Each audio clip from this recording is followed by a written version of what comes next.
Hello everyone. I hope you are all doing well. मेरा नाम है करण भट्ट और हमारे यूट्यूब चैनल में आप सबका फिर से एक बार और हार्दिक स्वागत है। फ्रेंड्स, हम लोग इस पर्टिकुलर सीरीज में, इस पर्टिकुलर चैनल में यूपीएससी के एक बहुत ही इंटरेस्टिंग सब्जेक्ट जिसका नाम है हिस्ट्री, ठीक है, उसके बारे में डिस्कस कर रहे हैं। और टू बी स्पेसिफिक, हम लोग मॉडर्न इंडिया की हिस्ट्री को कवर अप कर रहे हैं। पर उसके लिए हम लोगों ने एक बहुत ही इंटरेस्टिंग सोर्स को यहाँ पे अपनाया हुआ है जिसका नाम है स्पेक्ट्रम पब्लिकेशन का brief history of modern India की पर्टिकुलर लेटेस्ट एडिशन 2023 वाली book, right. So friends, before starting with this, मैं आप लोगों से रिक्वेस्ट करूंगा कि इस वीडियो को, इस चैनल को लाइक कीजिए, सब्सक्राइब कीजिए और ज़्यादा से ज़्यादा अपने दोस्तों को शेयर कीजिए ताकि उन्हें भी इस पर्टिकुलर सीरीज़ का फ़ायदा मिल सके। Right, so let's begin. Friends, आज का हमारा टॉपिक रहेगा the Portuguese state, right. But Portuguese states को जानने से पहले मैं आप लोगों को बता दूं कि इससे पहले ऑलरेडी हमारे 3 वीडियोस आ चुके हैं जिसमें हम लोगों ने देखा था कि किस तरीके से पोर्टुगीज इंडिया में आते हैं, किस तरीके से यूरोपियन इंडिया में एंटर करते हैं, देन वास्को दी गामा का क्या रोल रहता है, एंड थर्ड वीडियो में हम लोगों ने देखा था कि पोर्टुगीज गवर्नर्स का क्या रोल रहता है। अब पोर्टुगीज स्टेट्स को जानने से पहले हम लोग ये देख लेते हैं कि ऐसी कौन सी फेवरेबल कंडीशंस थी जिन्होंने पोर्टुगीज को इंडिया में आके एक ऐसा बेस प्रोवाइड किया जिससे वो अपना रूलिंग, ट्रेडिंग से लेके रूलिंग तक की जर्नी को एंश्योर कर सके। तो उसके एक नहीं, बहुत सारे फैक्टर्स है फ्रेंड्स, जिसमें पहला फैक्टर्स है कि गुजरात के अलावा 1458 से लेके 1511 में, आप सबको अगर पता हो तो गुजरात में एक बहुत ही पावरफुल, बहुत ही महान मुस्लिम शासक हुआ करता था जिसका नाम था महमूद बेगड़ा, ठीक है, जिसे कभी कभी महमूद बेगड़ा भी कहा जाता था। अब फ्रेंड्स, ये जो है महमूद बेगड़ा, वो 1458 से लेके 1100 तक यहाँ पे गुजरात में शासन करता है।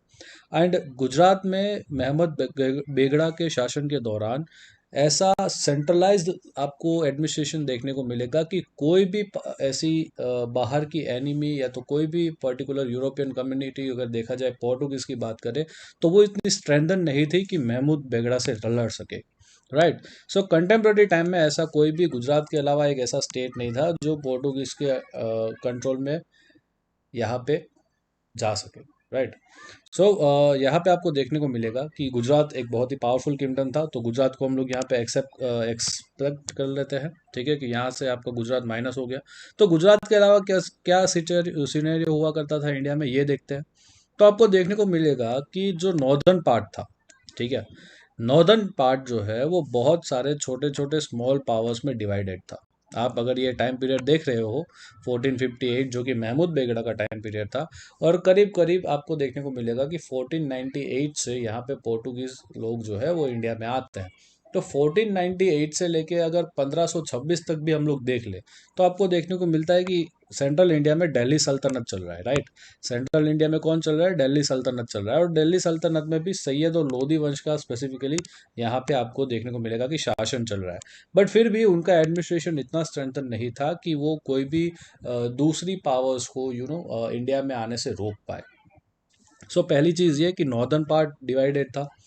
सेकेंडली, डेक्कन की अगर बात करें तो यहाँ पे बहमनी किंगडम जो है वो धीरे धीरे छोटे छोटे किंगडम्स में डिवाइड होता शुरू हो जाता है, ठीक है। आपका विजयनगर साम्राज्य तो ऑलरेडी टूट चुका है, लेकिन उसके बाद जो बहमनी साम्राज्य है, वो बहमनी साम्राज्य भी वीकर एडमिनिस्ट्रेटर, वीकर आपके किंग्स की वजह से जो है छोटे छोटे स्मॉल किंगडम्स में भी डिवाइड हो जाता है, राइट। तो ये डेक्कन में कुछ ऐसी यहाँ पे आपको देखने को मिल रही थी। साथ ही साथ आपको देखने को मिलेगा कि कोई भी पावर्स, ठीक है, चाहे वो गुजरात की सल्तनत की बात आ जाए, डेक्कन पावर्स आ जाए या नॉर्दर्न पावर्स आ जाए, कोई भी पावर्स यहाँ पे, कोई भी किंगडम्स यहाँ पे नेवी रखने में इंटरेस्टेड नहीं था। क्योंकि दो चीज़ें थी इसकी। पहले तो आपका ध्यान यहाँ पे जाना चाहिए, ठीक है, कि नेवी की ज़रूरत भी है, क्योंकि नॉर्दर्न में इंडिया में तो नेवी की ज़रूरत कोई नहीं पड़ेगी, लेकिन जो गुजरात के एरिया है, जो डेक्कन हमारा रीजन है, वहाँ पे नेवी की ज़रूरत रह सकती है। अब वहाँ के लोगों में before the arrival of European community, contemporary kingdoms को, कंटेम्प्ररी किंग्स को, एडमिनिस्ट्रेटर्स को ये लगता ही नहीं था कि हमें नेवी की ज़रूरत है, ठीक है, क्योंकि वो कभी भी ऐसा नहीं मानते थे कि समुद्र से हमें कोई भी खतरा हो सकता है। तो पहली चीज़ तो ये, क्योंकि उनका मानना, उनकी सोच ही उतनी नहीं थी। सेकेंडली, उनके पास ना तो ऐसा टाइम था कि वो इसमें अपना पर्टिकुलर नेवी या आर्मी डेवलप करने में लगा सके। क्यों? क्योंकि उसके अंदर ही इतने सारे झगड़े हुआ करते थे। गुजरात की सल्तनत आप देखेंगे, डेक्कन का साम्राज्य आप देखेंगे, नॉर्दर्न पार्ट्स में देखेंगे, तो आपको देखने को मिलेगा कि एक ही परिवार में राजा को बहुत बारी आपको देखने को मिलता है कि फ्रिक्वेंट टाइम पीरियड में जो किंग्स हैं वो चेंज हो जाते हैं, राइट। सो एक आध दो साल के टाइम पीरियड में आपको देखने को मिलेगा कि चार पांच राजा यहाँ पे चेंज हो जाते हैं। सो ऐसे में किसी को वो स्पेसिफिक स्थायी वो पावर ही नहीं मिलती, वो एक पावरफुल पोजीशन ही नहीं मिलती कि वो इस बारे में सोच भी सके, राइट। तो ये दो रीजंस थे।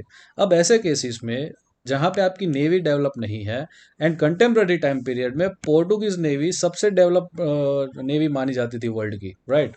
सो पोर्टुगीज नेवी यहाँ पे आती है तो उनको एक फेवरेबल सिचुएशन मिल जाता है कि उनके कोई अपोनेंट्स ही नहीं है नेवल फाइट्स की, जहाँ तक बात की जाए। सेकेंडली, अगर फार ईस्ट में देखा जाए, इंडिया को छोड़ के अगर ईस्टर्न साइड में देखा जाए, तो यहाँ पे चाइनीज एम्पायर की एक इंपीरियल डिग्री थी। इंपीरियल डिग्री मतलब कि एक हुक्मनामा था, एक आदेश था कि भाई हम लोग जो है वो हमारी नेविगेशनल रीच जो है चाइनीज शिप्स की वो लिमिटेड रखेंगे अप टू द चाइना सी। हमें अभी इंडियन ओशियन में जाने की जरूरत नहीं है, हम लोग हमारे चाइना सी को ही क्या करेंगे, एक्सप्लोर करेंगे। तो मतलब चाइना भी वहां पे लिमिटेड हो गया। तो अगेन पोर्टुगीज के लिए ये एक फेवरेबल सिचुएशन बन गई। साथ ही साथ यहाँ पे आपको देखने को मिलता है कि जो अरब मर्चेंट्स हुआ करते थे, जो शिप ओनर्स हुआ करते थे, उन्होंने जो इंडियन ओशन के ट्रेड को डोमिनेट करके रखा था, वो पोर्टुगीज उन्होंने जो इंडियन ओशन के जो ट्रेड है उसको डोमिनेट करके रखा था। लेकिन उनका डोमिनेंस, उनकी यूनिटी इतनी नहीं थी कि जो पोर्टुगीज को यहाँ पे टक्कर दे सके, ठीक है। क्योंकि पोर्टुगीज एक फुल फ्लेज नेवल डिसिप्लिन के साथ काम करने वाली नेवी थी, और उसके सामने अगर अरब मर्चेंट्स की बात करें तो वो जनरली ट्रेडिशनली ट्रेड के मामलों में, इकोनॉमिकल मामलों में यहाँ पे उनके शिप्स को रन करते थे, राइट। तो पोर्टुगीज नेवी जो है वो टोटली आपकी नेवल बेसिस पे बनी हुई थी, नेवल साइंटिफिक टेक्निक से बनी हुई थी। जबकि अरब की यहाँ पे बात करें तो नो डाउट उनके पास नेवल टेक्नोलॉजी थी, बट वो जनरली उसे किसके लिए यूज करते थे, सिर्फ ट्रेडिंग पर्पज से। सो इसकी वजह से क्या होता था कि यहाँ पे कोई ऐसी खास कैनन्स नहीं हुआ करती थी, कैनन्स यानी कि तोप। जबकि नेवी में यूज हो रहा है तो पोर्टुगीज लोगों के पास एक बेनिफिट ये भी था कि उनकी शिप्स पे कैनन लगी हुई होती थी। मतलब दूर से ही अगर आपको किसी और शिप को खत्म कर देना है तो पोर्टुगीज के पास वो पावर हुआ करता था। तो ये ऐसे फेवरेबल कंडीशंस है जो पोर्टुगीज को मास्टर ऑफ इंडियन ओशियन बनाता है, as per the vision of Francisco de Almeida, जो हम लोगों ने अगले वीडियो में, इससे पहले वाले वीडियो में देखा था कि फ्रांसिस्को डी अल्मेडा हमारे इंडिया में आपके फर्स्ट वाइसरॉय होता है, फर्स्ट गवर्नर होता है आपके पोर्टुगीज का, जिसका एक विजन होता है कि पोर्टुगीज को मास्टर ऑफ इंडियन ओशन बनाना है। क्या बनाना है? मास्टर ऑफ इंडियन ओशन बनाना है। और उसके लिए उसने ब्लू वाटर पॉलिसी भी अपनी अपनाई थी। सो उसी पॉलिसी के तहत आपको देखने को मिलेगा कि ये सारे के सारे फेवरेबल कंडीशन है, जिसकी वजह से यहाँ पे आपको पोर्टुगीज पावर का राइज होता हुआ इंडिया में देखने को मिलता है, राइट। अब आगे बात करते हैं कि राइज तो हो गया, लेकिन पोर्टुगीज स्टेट कैसा हुआ करता था। तो यहाँ पे जनरली अगर देखा जाए तो इंडिया की हिस्ट्री में पोर्टुगीज पावर को जो है वो क्या किया जाता है, अंडर एस्टिमेट किया जाता है। बट ये एक ऐसी चीज है कि जिसको आप अगर नज़रअंदाज करोगे तो आप शायद मॉडर्न इंडिया की हिस्ट्री को ठीक से समझ ही नहीं पाओगे, राइट। सो आपको जानने से बहुत ही आश्चर्य होगा कि वास्को दी गामा का अराइवल हुआ था 1498 में। और 1498 से 50 साल के अंदर, मतलब कि करीब करीब 1458 के दौरान, ये 50 सालों में आपको देखने को मिलेगा कि पोर्टुगीज के अंदर, पोर्टुगीज के आपके पावर्स के अंदर बहुत सारे इंडिया के कोस्टल पार्ट्स आ चुके थे, राइट। आपको देखने को मिलेगा कि अगर वेस्ट कोस्ट की हम लोग बात करें तो वेस्ट कोस्ट पे पोर्टुगीजों ने गोवा, मुंबई, दमन, दीव, ये सारी चीज़ें अप्रोच यहाँ पे कर लिए हुए थे। साथ ही साथ आपको hundreds of towns and villages देखने को मिलते हैं जो कहीं ना कहीं यहाँ पे पोर्टुगीजों ने एक्वायर कर ली थी। साउथ में अगर देखें तो उन्होंने एक पूरी chain of sea port fortress बनाए थे। मतलब कि अगर आप देखेंगे तो साउथ इन इंडिया में, साउदर्न इंडिया में पोर्टुगीजों ने एक पूरे पोर्ट्स की चेन बना रखी थी। यहाँ पे अगर मुंबई की बात करो, यहाँ पे गोवा की बात करो, यहाँ पे मालाबार कोस्ट है, राइट। यहाँ पे आपको बंगाल का कोस्ट देखने को मिलेगा, यहाँ पे कालीकट, कोचीन और कैन्नूर की चीज़ देखने को मिलेगी। तो ये पूरा साउदर्न इंडिया उन्होंने जो है चेन ऑफ पोर्ट से क्या कर रखा था, बांध रखा था। मतलब देखो कि इंडिया का जो डेस्टिनेशन है, इंडिया का जो एंट्री है, अगर नेवल एंट्री की बात करें तो इंडिया की नेवल एंट्री देखने को मिलेगी कि टोटली यहाँ पे आपके पोर्टुगीज़ों के हाथ में चली जाती है by 50 years from the arrival of Vasco da Gama. साथ ही साथ आपको देखने को मिलेगा कि एक नई चीज़ कि यहाँ पे जो है पोर्टुगीज़ों ने मैंगलोर, कन्नौर, कोचीन और कालीकट में ट्रेडिंग पोस्ट भी बना रखे थे। वहां पे उन्होंने अपने फोर्ट्रेस भी बना रखे थे। साथ ही साथ मालाबार की अगर बात करें तो मालाबार में उनके पावर्स थोड़ी ही वीकन थे, लेकिन देखा जाए कि कंटेम्प्रेरी टाइम पीरियड में ऐसा कोई भी पावर नहीं था जो पोर्टुगीजों को यहाँ पे चुनौती दे सकता है। साथ ही साथ आपको देखने को मिलेगा कि यहाँ पे by the end of 16th century आपके बहुत सारे वेल्थी सेटलमेंट्स यहाँ पे हुगली में वेस्ट बंगाल में बन चुके थे, राइट। नो डाउट यहाँ पे चेन्नई और तमिलनाडु में तो उनके सेटलमेंट्स थे ही थे, but by the end of 16th century हम लोगों ने इसके अगले वाले वीडियो में देखा कि एक वाइसरॉय हुआ करता था नीनो डी कुन्हा करके। ठीक है, नीनो डी कुन्हा या तो कुन्हो। अब ये जो नीनो डी कुन्हो है उसको श्रेय दिया जाता है कि वेस्ट बंगाल में पॉलिटिकल पोर्टुगीजों का पॉलिटिकल पावर को एक्सटेंड करना। तो ये जो हुगली में पोर्टुगीजों की पूरी एक आपको देखने को मिलेगा कि जो सेटलमेंट बना, वो सेटलमेंट का श्रेय जो है वो नीनो डी कुनो को जाता है, राइट। जो उनका थर्ड एंड मेजर आपको देखने को मिलेगा कि वाइसरॉय हुआ करता था। इसके बाद अगर हम लोग देखें तो गोवा के साथ एंड दूसरे मेजर किंगडम्स के साथ, गोवा को समझो यहाँ पे गोवा आपकी कैपिटल थी पोर्टुगीजों की। तो अगर हम लोग गोवा की बात करें तो आपको पोर्टुगीज को कंसीडर करना है। तो गोवा और दूसरे मेजर किंगडम कंटेम्प्रेरी किंगडम्स के साथ यहाँ पे एनवॉयज एंड एम्बेसडर्स की भी एक्सचेंज हुआ करती थी। तो आप देखिए कि दूसरे किंगडम्स हुआ करते थे, कंटेम्प्रेरी टाइम के किंगडम्स ने पोर्टुगीज पावर को सराहा था, पोर्टुगीज पावर को रिकॉग्नाइज किया था इंडिया में। ठीक है, तो आपको यहाँ से ये क्वेश्चन मिल सकता है कि अगर पोर्टुगीज पावर को इंडिया के कंटेम्प्रेरी किंगडम्स ने एक्सेप्ट किया था, रिकॉग्नाइज किया था, हाँ कि ना।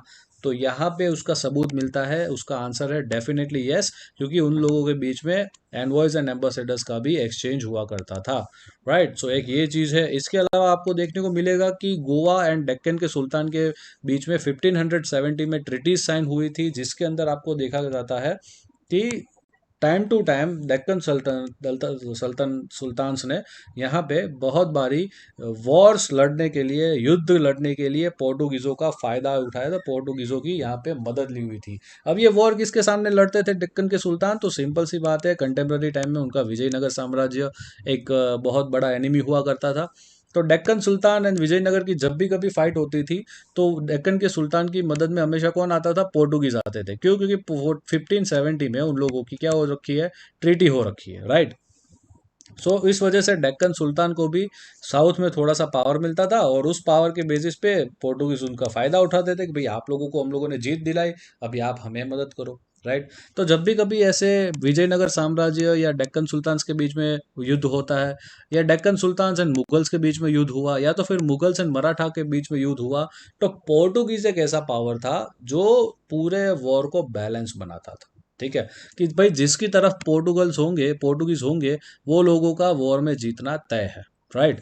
हमेशा से पोर्टुगीजों को एक एडवांस आर्मी की तरह इंडिया में देखा जाता है, और उसी के बेसिस पे यहाँ पे आपको देखने को मिलेगा कि उनका राइज एंड उनका जो सेटलमेंट है वो भी डेवलपमेंट होता है।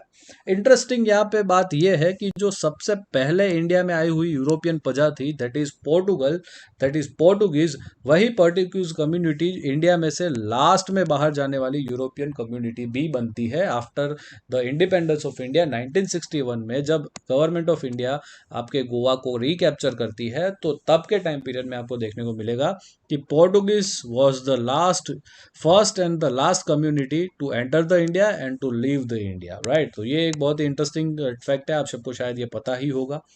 अब आगे देखते हैं कि पोर्टुगीज एडमिनिस्ट्रेशन किस तरीके से काम करता था। तो गाइस, पोर्टुगीज एडमिनिस्ट्रेशन का हेड हुआ करते थे वाइसरॉय, और वाइसरॉय को 3 साल के टर्मिनोलॉजी के लिए, टाइम पीरियड के लिए यहाँ पे अपॉइंट किया जाता था। ठीक है, एडमिनिस्ट्रेशन के हेड होते थे वाइसरॉय, उनको 3 साल के लिए अपॉइंट किया जाता था, और उनके असिस्टेंट्स के लिए सेक्रेटरी की भी अपॉइंटमेंट यहाँ पे की जाती थी। साथ ही साथ यहाँ पे देखने को मिलता है कि जिस तरीके से एडमिनिस्ट्रेशन डेवलप होता गया, वैसे ही लेटर ईयर्स में काउंसिल ऑफ आपको सेक्रेटरीज का भी डेवलपमेंट आपको देखने को मिलता है।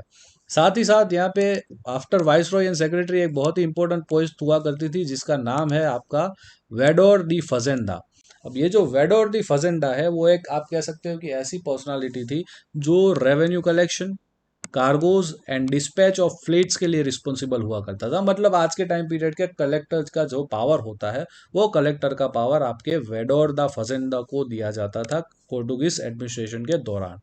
उसके अलावा आपको देखने को मिलेगा कि जो आपके अफ्रीका से लेके चाइना के जितने भी पोर्टुगीज आर्मी के अंडर, पोर्टुगीज नेवी के अंदर फोर्ट है, इन शॉर्ट पोर्टुगीज पावर के अंदर जितने भी फोर्ट है वो सारे के सारे फोर्ट को कौन यहाँ पे हेड करता था? कैप्टन्स हेड करते थे। ठीक है, और उस कैप्टन्स को यहाँ पे देखने को मिलेगा कि फैक्टर्स के द्वारा असिस्ट किया जाता था। और साथ ही साथ यहाँ पे आपको देखने को मिलता है कि फैक्टर्स का यहाँ पे कामकाज क्या हुआ करता था कि उनको कम्युनिकेशन को यहाँ पे संभालना है और साथ ही साथ पर्सनल एंड्स पे कोई भी अगर बातें हो रही है तो उसे भी यहाँ पे आगे पहुँचाना है। So this was the Portuguese administration in India. Portuguese administration खास इतना इंपॉर्टेंस नहीं रखता as far as UPSC is concern, बट अगर हमें पोर्टुगीज़ों को समझना है तो आपको दो टर्मिनोलॉजी डेफिनेटली याद होनी चाहिए, वाइसरॉय एंड वेडोर दे फजेंदा, क्योंकि ये बहुत ही क्रिटिकल एलिमेंट हुआ करते थे पोर्टुगीज एडमिनिस्ट्रेशन के इंडिया में। आगे देखते हैं कि पोर्टुगीजों की रिलीजियस पॉलिसी क्या हुआ करती थी। रिलीजियस पॉलिसी यहाँ पे पढ़ना क्यों जरूरी है? क्योंकि पोर्टुगीज यहाँ पे आए थे तो वो दूध में शहद, दूध में शक्कर की तरह घुल मिल गए थे। तो वो एक सॉफ्ट पावर डिप्लोमेसी जो होती है वो उन्होंने अपनाई थी, और सॉफ्ट पावर डिप्लोमेसी के तहत उन्होंने रिलीजियस पॉलिसी को यहाँ पे ज़्यादा इंपॉर्टेंस दिया गया था, राइट। उनकी पोर्टुगीज की रिलीजियस पॉलिसी, इस वजह से हमें यहाँ पे उसे पढ़ना बहुत ही ज़रूरी है। फ्रेंड्स, आपको जान के ताज्जुब होगा कि नॉर्थ अफ्रीका की एक बहुत ही इम्पोर्टेंट कम्युनिटी थी जिसको हम लोग मूर कहते थे। वो कंटेम्प्रेरी टाइम पीरियड्स में मूर वो जो है वो आपके पोर्टुगीज की बहुत ही बिटर एनिमी थी, राइट। एंड साथ ही साथ आपको देखने को मिलेगा कि जैसे नॉर्थ अफ्रीका में मूर हुआ करते थे वैसे ही इंडियन सब कॉन्टिनेंट में अरब्स हुआ करते थे, जो कि पोर्टुगीज के बहुत ही जानी दुश्मन आप कह लो, वैसे कामकाज में आपको देखने को मिलते थे। यस, आगे देखते हैं कि अगर ईस्ट की बात करें तो ईस्ट में भी पोर्टुगीजों ने, अब ये मूर एंड अरब्स इनके जो दुश्मन हुआ करते थे उसके दो रीजन थे। एक तो ट्रेड, अरब्स एंड मूर्स का ट्रेड यहाँ पे खत्म कर दिया इन लोगों ने, एंड मूर प्रजाति के ऊपर इन्होंने क्रिश्चियनिटी को थोपने का ट्राई किया, राइट। सो उसकी वजह से मूर्स का ज़्यादा गुस्सा इनको सहन करना पड़ा। तो जब ये बात आती है कि इंडिया की तरफ, तो पोर्टुगीज वही सेम एंथुजियम के साथ जो है क्रिश्चियनिटी को भी यहाँ पे प्रमोट करते हैं इंडिया में, और चाहते हैं कि मुस्लिमों का जो डोमिनेंस है, क्योंकि आप देखो कि जहाँ पे साउथ में पोर्टुगीज है, मतलब कि आपकी क्रिश्चियन कम्युनिटी है, वैसे ही गुजरात में यहाँ पे मुस्लिम शासन हुआ करता था, वैसे ही सेंट्रल इंडिया में एंड आपके नॉर्दर्न इंडिया में मुगल्स एंड आपकी दिल्ली सल्तनत हुआ करती थी। मतलब कहीं ना कहीं इंडिया में मुस्लिम पावर सेंट्रलाइज लेवल पे देखने को मिलता था। सो क्रिश्चियनिटी को लाके ये लोग मुस्लिम डोमिनेंस को यहाँ पे ख़त्म करना चाहते थे, और कहीं ना कहीं उन्होंने मुस्लिम्स के प्रति इनटॉलरेंट की नीति भी अपनाई। और साथ ही साथ आप देखिए पोर्टुगीज कितने स्मार्ट थे कि उनको पता था कि हम लोग जो देखते हैं कि हिंदू मुस्लिम के जो पूरे पार्टीशंस करवाए ब्रिटिशर्स ने, ये शुरुआत ऑलरेडी पोर्टुगीज ने ही कर रखी थी। कैसे? कि भाई मुस्लिमों के प्रति वो बहुत ही इनटॉलरेंट थे, राइट। वहाँ पे देखने को मिलता था कि यार ये मतलब मुस्लिमों को जो थोड़ा से राइट्स भी वो लोग प्रोवाइड नहीं कर पाते थे, क्योंकि उनको पता है कि हमारी जो डायरेक्ट कॉम्पिटेंसी है वो कौन है? मुस्लिम कम्युनिटी है। सो उन लोगों ने क्या किया कि उन्होंने मुस्लिम के अगेंस्ट में हिंदूज के प्रति टॉलरेंस की नीति अपनाई। हिंदूज के साथ वो लोग इस तरीके से मिल सके, लोगों को उन्होंने शादी ब्याह वगैरह वगैरह रचाए यहाँ पे हिंदू लोगों के साथ, और हमारे साथ बहुत ही अच्छी तरीके से घुल मिल गए। सो ये उन्होंने ही शुरू किया कि हिंदू मुस्लिम का जो एक आपका एलिमेंट है वो उन्होंने सोसाइटी में यहाँ पे क्रिएट किया। साथ ही साथ देखने को मिलता है कि ये हिंदू मुस्लिम की जो बात आती है वो पहले के टाइम पीरियड में हिंदू के साथ वो टॉलरेंट होते थे, लेकिन after the development of administration, after the development of society, उन्होंने भी जिस तरीके से गोवा को एक्वायर किया, गोवा को एक्वायर करने के बाद उन्होंने भी हिंदूज के प्रति इनटॉलरेंट की नीति अपनाई। मतलब कि अभी उसके बाद हिंदू मुस्लिम दोनों सेम कंडीशन में आ गए। तो अगेन यहाँ पे आपको पोर्टुगीज कम्युनिटी को कहीं ना कहीं इस तरीके से आप थोड़ा देखने को मिलेगा कि रिलीजियस पॉलिसी उसकी थोड़ी सी अप डाउन्स रहती है। बट गाइज यहाँ पे बहुत ही इंटरेस्टिंग फैक्ट है, दैट इज अकबर। ठीक है, अकबर जो है वो आप सबको पता है कि थियोलॉजी में मानने वाला बंदा था, मतलब कि धर्मशास्त्र में मानने वाला बंदा था, ऐसा हमारा इतिहास कहता है। तो उसी के बेसिस पे अकबर जो है वो बहुत बारी यहाँ पे आपके धर्म सभाएं यहाँ पे कंडक्ट करवाता था, और उस धर्म सभा के अंदर आपको देखने को मिलता है कि सितंबर 1579 में अकबर ने एक धर्म सभा का आयोजन करवाया था, जिसमें उन्होंने पोर्टुगीजों को भी गोवा में एक पत्र लिखा कि भाई आप लोग भी इस धर्म सभा में आमंत्रित निमंत्रित हैं, ठीक है। एंड जैसे ही ये पर्टिकुलर चीज, पर्टिकुलर लेटर गोवा की अथॉरिटीज को पहुंचा, चर्च की अथॉरिटी को पहुंचा, तो वहां के लोगों को, ठीक है, वहां के पर्टिकुलर पोर्टुगीज कम्युनिटी को, पोर्टुगीज पावर्स को ऐसा लगा कि यार हमारे पास एक चांस है कि हम लोग अकबर को कन्वर्ट कर लेंगे क्रिश्चियनिटी में, और अकबर को ही कन्वर्ट कर लेंगे मतलब उसके दरबारी लोग भी कन्वर्ट हो जाएंगे, दरबारी कन्वर्ट हो जाएंगे मतलब कि पूरा Agra and northern India convert हो जाएगा, और अगर पूरा नॉर्दर्न इंडिया कन्वर्ट हो गया मतलब पूरा भारत देश आपका क्रिश्चियनिटी में कन्वर्ट हो जाएगा। ये उनका मानना था। और उसी मानने को लेके यहाँ पे उन्होंने दो फादर्स को भेजा यहाँ पे अकबर के पास, जिसका नाम था रोडाल्फो एक्वाविवा एंड एंटोनियो मॉन्सोरेट। ये नाम याद रखने की जरूरत नहीं है, बट आपको टाइम पीरियड याद रखने की डेफिनेटली जरूरत है। एक बार अगर आप रीड कर लोगे तो आपको पता चल जाएगा कि 1579 में अकबर ने पहली सभा में इन लोगों को बुलाया हुआ था, राइट। अब इस पर्टिकुलर सभा के लिए ये लोग अराउंड अराउंड 1580s में, फरवरी 1580s में फतेहपुर सीकरी पहुंचते हैं, जहां पे इन लोगों का बड़े ही भारी हृदय से, बड़े ही भारी गिफ्ट विफ्ट के साथ यहाँ पे सोना चांदी के साथ स्वागत किया जाता है। एंड साथ ही साथ यहाँ पे देखा जाएगा तो 3 साल के लिए पूरी सभा चलती है, और 1583 में ये दोनों बंदे वापिस जाते हैं और अपना लटका हुआ मुंह लेके वापस जाते हैं। क्यों? क्योंकि वो अकबर को कन्वर्ट नहीं कर पाए क्रिश्चियनिटी में, ठीक है। तो ये उनके लिए एक सबसे बड़ा ड्रॉबैक रहा कि यार हम लोगों ने अकबर के साथ तो यहाँ पे टाइम स्पेंड किया, हम लोगों के पास वो चांस भी था, लेकिन यार हम उसे कन्वर्ट नहीं कर पाए, राइट। सेम चीज Akbar second time second mission बुलाता है 1592 में, एंड 1592 में भी उन्होंने अगेन दो चार लोगों को भेजा कि भाई किसी तरीके से अकबर को वापिस हम लोग कन्वर्ट कर लें, लेकिन फिर भाई अकबर तो अकबर है, वो अगेन यहाँ पे क्या नहीं होता है, वो कन्वर्ट होने के नाम नहीं लेता है, राइट। अगेन आपको देखने को मिलता है कि थर्ड बार, तीसरी बार यहाँ पे 1595 में वो बंदा वापस एक मिशन बुलाता है लाहौर में, ठीक है। एंड लाहौर में भी ये लोग दो लोगों को भेजते हैं जिनका नाम है जेरोम जेवियर एंड इमैनुअल पिनहेरियो, ठीक है। जेरम जेवियर एंड इमैनुअल पिनहेरियो, ये दोनों लेट आपके मिशंस को हेड करते हैं 1595 में। और ये लोग चाहते हैं कि अकबर अगर जो है वापस अगर क्रिश्चियनिटी में चेंज हो सकता है, कन्वर्ट हो सकता है, तो that will be better for them. But Akbar तो अकबर है, अकबर डेफिनेटली यहाँ पे चेंज नहीं हो रहा है। तो उस उन्होंने क्या किया, उन्होंने जेवियर एंड पिनहेरियो ने ये चीज करी कि चलो अकबर चेंज नहीं भी हो रहा है तो एटलीस्ट हम लोग जो है क्या कर सकते हैं, पोर्टुगीजों का, पोर्टुगीज कम्युनिटी का, क्रिश्चियनिटी का यहाँ पे स्प्रेड करने के लिए कुछ परमानेंट सेटलमेंट्स तो बना ही सकते हैं। तो उन्होंने परमिशन ले ली कि भाई हमें आप परमिशन दो कि हम लोग यहाँ पे अपनी चर्च वर्च बनाए और अपनी धर्मों की पूजा करें। तो अकबर कहता है, अकबर बड़ा धार्मिक इंसान था, ऐसा हिस्ट्री कहती है, तो भाई ठीक है, अकबर ने परमिशन दे दी, आप लोग करो यहाँ पे क्रिश्चियनिटी को फैलाओ, हम लोगों को कोई आपत्ति नहीं है। मुद्दा आता है अकबर के बाद, दैट इज प्रिंस सलीम, जो कि जहांगीर के नाम से मुगल साम्राज्य का सम्राट बनता है। और वहां पे देखा जाता है कि वो कहीं ना कहीं मुस्लिम के प्रति बहुत टॉलरेंट हो जाता है, और जीसस फादर्स को, मतलब कि ये जो सारे पोर्टुगीज फादर्स हुआ करते थे उन्हें निग्लेक्ट करता रहता है। हावेवर देखा गया है कि 1606 में ये आपके जो पोर्टुगीज फादर हुआ करते थे, क्रिश्चियन फादर हुआ करते थे, वो अगेन आपके मुगल सम्राट जो हमारा जहांगीर है उसके दिल जीत लेते हैं। और इसके पीछे ऐसी स्टोरी भी है कि जहांगीर अराउंड 1606 में बहुत ही बीमार पड़ता है और उसको कुछ ऐसी दवाइयों की ज़रूरत पड़ती है जो पोर्टुगीज उसमें हेल्प करते हैं। तो बंदा खुश हो जाता है और कहता है कि भाई आओ आप भी मेरे हाथ से भाई बहन हो, आप भी आ जाओ। पोर्टुगीज़ों को भी वो साथ में लेके चलने की बात करता है, और इसी मामले में लाहौर के आसपास उनको चर्च वगैरह खोलने की आज़ादी दी जाती है।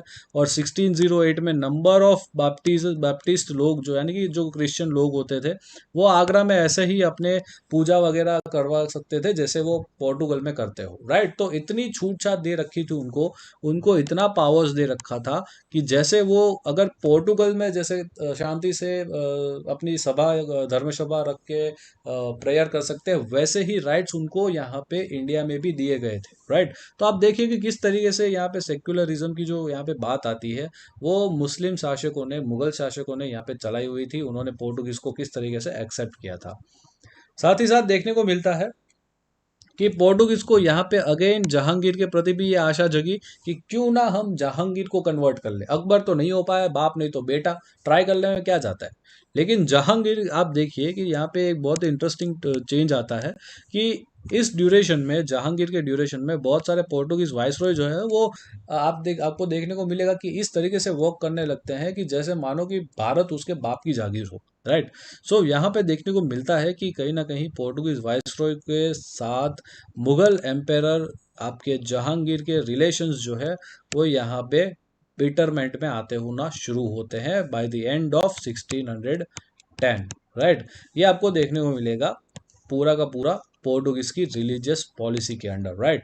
सो गाइज, आप सब, आई होप आप सबको आज का टॉपिक बहुत ही इजीली समझ में आ चुका होगा, किस तरीके से कौन सी फेवरेबल कंडीशंस थी पोर्टुगीज स्टेट के एस्टैब्लिशमेंट में, हम लोगों ने देखा। देन हम लोगों ने पोर्टुगीज स्टेट्स को कवर किया कि कहाँ कहाँ पे कितना फैला हुआ था, कौन सी तरीके से उन्होंने इंडिया में पावर बैलेंस कराया, साथ ही साथ उनका एडमिनिस्ट्रेशन क्या था वो हम लोगों ने देखा, और रिलीजियस पॉलिसी क्या थी हम लोगों ने एंड में पोर्टुगीजों की उसे भी यहाँ पे डिस्कस किया। राइट। सो आज का वीडियो हम लोग यही तक रखते हैं। नेक्स्ट सेशन में हम लोगों की ये देखेंगे कि किस तरीके से पोर्टुगीज जो है वो मुगल्स के प्रति अपनी फेवर को यहाँ पे लूज करते हैं, किस तरीके से मुगल्स के नज़रों में पोर्टुगीज पहले से कम नीचे नीचे नीचे उतरते जाते हैं। सो ये पूरा का पूरा हमारा आज का एनालिसिस था, आज का हमारा डिस्कशन था। आई होप आप लोगों को समझ में आया होगा और मज़ा भी आया होगा। तो डेफिनेटली इस चैनल को लाइक कीजिए, शेयर कीजिए और ज़्यादा से ज़्यादा सब्सक्राइब कीजिए, और कमेंट सेक्शन में जाना बिल्कुल मत भूलिएगा, क्योंकि कमेंट सेक्शन में आपने मुझे बताना है कि आपका आज का वीडियो कैसा लगा। और साथ ही साथ एक बहुत ही इंपॉर्टेंट चीज़ आपके लिए कि अगर आपको इस पर्टिकुलर सेशन की नोट्स चाहिए तो आप इस पर्टिकुलर वीडियो के डिस्क्रिप्शन बॉक्स में दिए हुए यूट्यूब चैनल को और साथ ही साथ हमारी जो व्हाट्सएप यहाँ पे ग्रुप है उसे ज्वाइन कर लीजिए, ताकि आपको डेली फीड्स मिलती रहे और साथ ही साथ आपको जो आने वाले वीडियोस है उसकी अपडेट भी मिलते रहे। ठीक है। सो मिलते हैं अगले सेशन में एक नए टॉपिक के साथ। तब